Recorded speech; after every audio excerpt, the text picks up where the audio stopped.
आज हम आरोह भाग 2 जो कि एनसीईआरटी का बुक है उसका हम चौथा पाठ पढ़ेंगे। रघुवीर सहाय द्वारा रचित है। इसमें जो रचनाएं लगी हुई हैं वो हम देखेंगे। अगर आप इस चैनल पर नए हैं तो पहले जो हमने 3 पढ़ाया हुआ है पाठ वो आप देख सकते हैं। पहले तीन में ये हो चुका है, हरिवंश राय बच्चन, आलोक हो चुका है, कुंवर नारायण हो चुका है। आज हम रघुवीर सहाय का कैमरे में बंद अपाहिज पढ़ेंगे। अगर आप इस चैनल पर नए हैं तो सब्सक्राइब कर लें।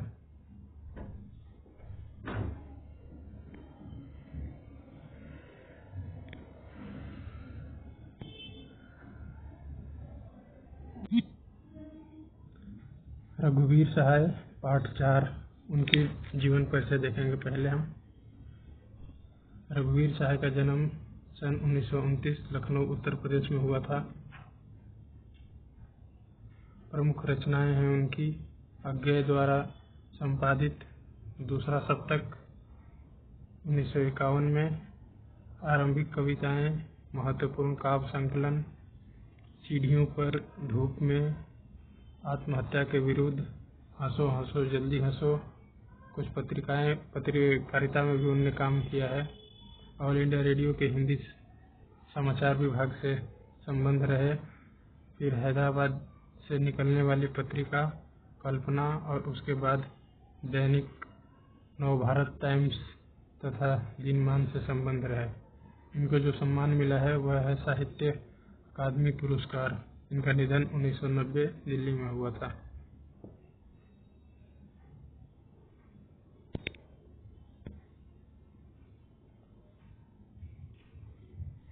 रघुवीर सहाय हिंदी समकालीन कविता के संवेदनशील नागर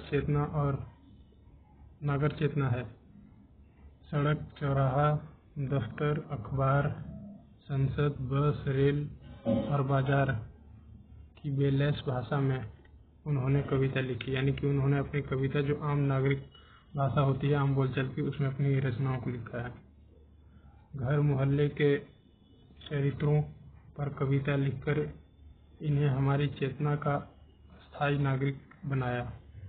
हत्या, लूटपाट, आगजनी, राजनैतिक भ्रष्टाचार और छद्म इनकी कविता में उतरकर खोजी पत्रकारिता की सनसनीखेज रपटे नहीं रह जाते,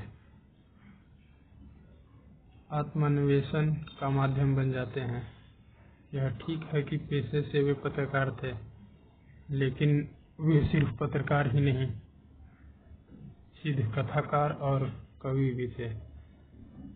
कविता को उन्होंने एक कहानीपन और एक नाटकीय वैभव दिया। यह उतना भी इम्पोर्टेंट नहीं है आपके पाठ से संबंधित, आप इसे खुद भी देख सकते हैं। अब हम उनकी कविता पे चलते हैं जो कि कैमरे में बंद अपाहिज है।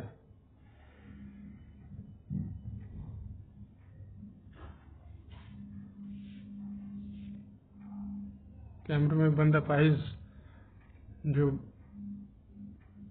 कविता है उसके बारे में देख लेते हैं। 1-2 लाइन जो यहाँ पे लिखा है।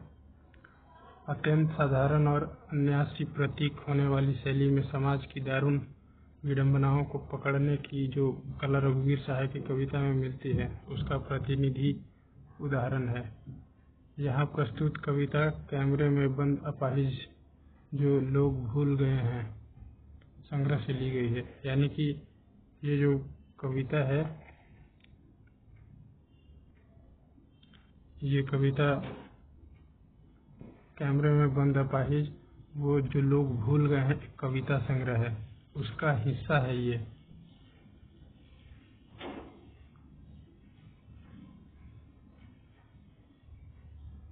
संग्रह है।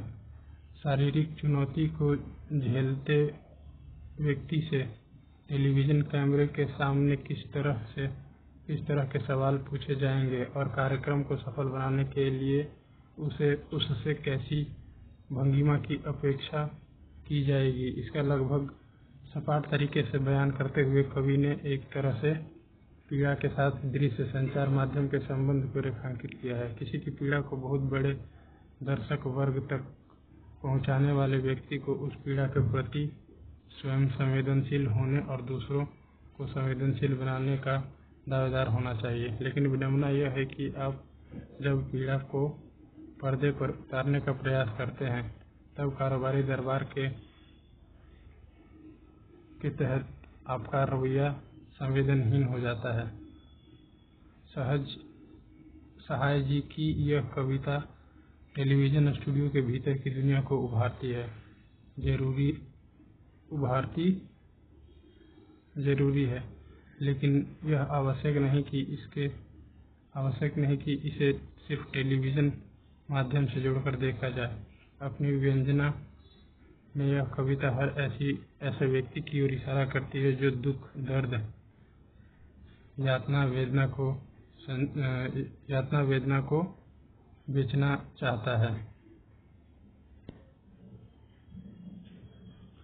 इस कविता को शारीरिक चुनौती झेलते लोगों के प्रति संवेदनशील नजरिया अपनाने के लिए प्रेरित करते पाठ के रूप में भी देखा जा सकता है। इसके लिए कवि ने धुर संवेदनशीलता को रेखांकित करने का तरीका अपनाया है। यह दिखलाता है कि किस तरह करुणा जगाने के मकसद से शुरू हुआ कार्यक्रम क्रूर बन जाता है। चलिए कविता की ओर चलते हैं।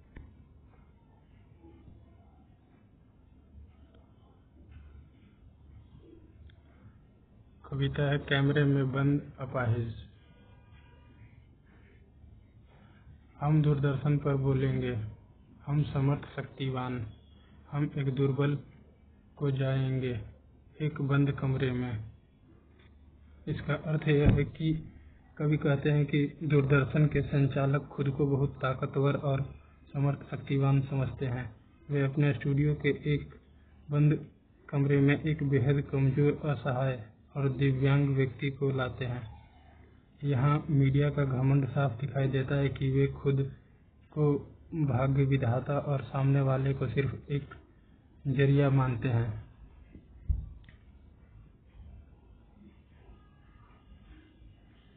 अगला काव्यांश।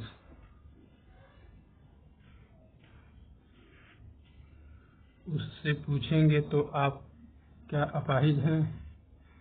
तो आप क्यों अपाहिज हैं? आपका अपाहिजपन तो दुख देता है।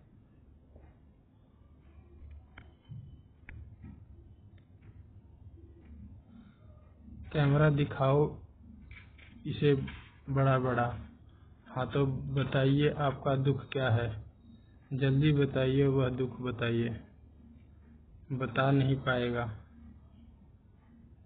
इसका अर्थ है कि स्टूडियो में लाकर उस दिव्यांग व्यक्ति से बेहद बेतुके, बेवकूफ़ी भरे और चुभने वाले सवाल पूछे जाते हैं, जैसे क्या आप अपाहिज हैं? आपको अपाहिज होकर कैसा दुख होता है?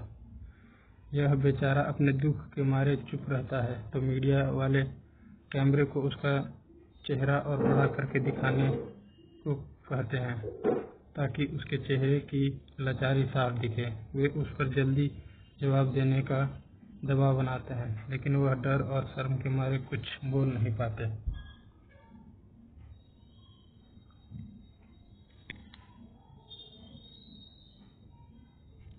सोचिए, बताइए आपको अपाहिज होकर कैसा लगता है? कैसा यानी कैसा लगता है?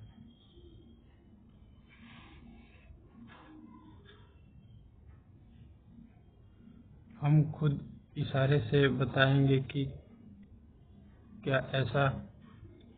सोचिए, बताइए, थोड़ी कोशिश करिए, यह अवसर खो देंगे। इसका अर्थ है कि इंटरव्यू लेने वाला लगातार उस पर दबाव डालता है। थोड़ी कोशिश करिए, क्या आपको बुरा नहीं लगता? यहाँ तक कि वह खुद इशारे करके बताता है कि क्या आपको ऐसा दर्द होता है? वह उसे लालच देता है कि टीवी पर आने का यह सुनहरा मौका तुम गंवा दोगे। असल में मीडिया वाले यह सब उस अपाहिज की मदद के लिए नहीं, बल्कि अपने कार्यक्रम को रोचक और बिकाऊ बनाने के लिए कर रहे होते हैं।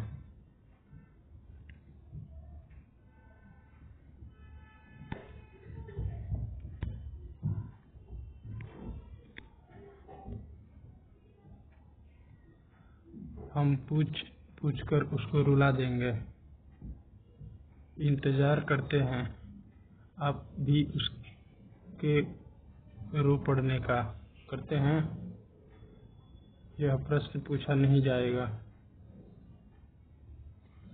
इसका अर्थ है कि कवि कहते हैं कि मीडिया का मकसद ही यह है कि वे उस लाचार व्यक्ति को इतने तीखे सवाल पूछे कि वह कैमरे के सामने रो पड़े। इतना ही नहीं, टीवी देखने वाले दर्शक भी उस रोते हुए इंसान को देखकर भावुक हो जाएं और खुद भी रोने लगे। दर्शकों का रोना ही मीडिया की सफलता है।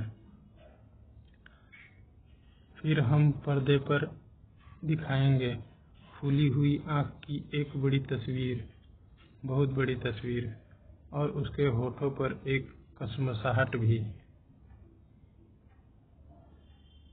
आशा है आप उसे उसकी अपंगता की पीड़ा मानेंगे। एक और कोशिश।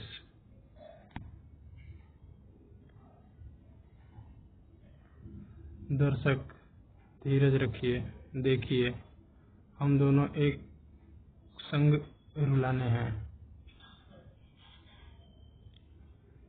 इसका अर्थ है कि जब वह व्यक्ति रोने लगता है तो स्क्रीन पर उसकी सूजी हुई आंखों की बहुत बड़ी तस्वीर दिखाई जाती है और उसके होठों की कसमसाहट का अर्थ है बेचैनी। इस कसमसाहट का अर्थ है बेचैनी।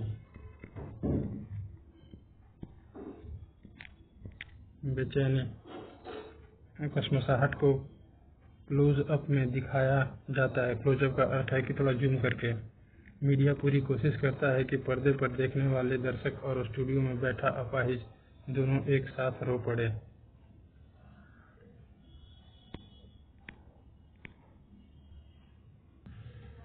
आप और वह दोनों।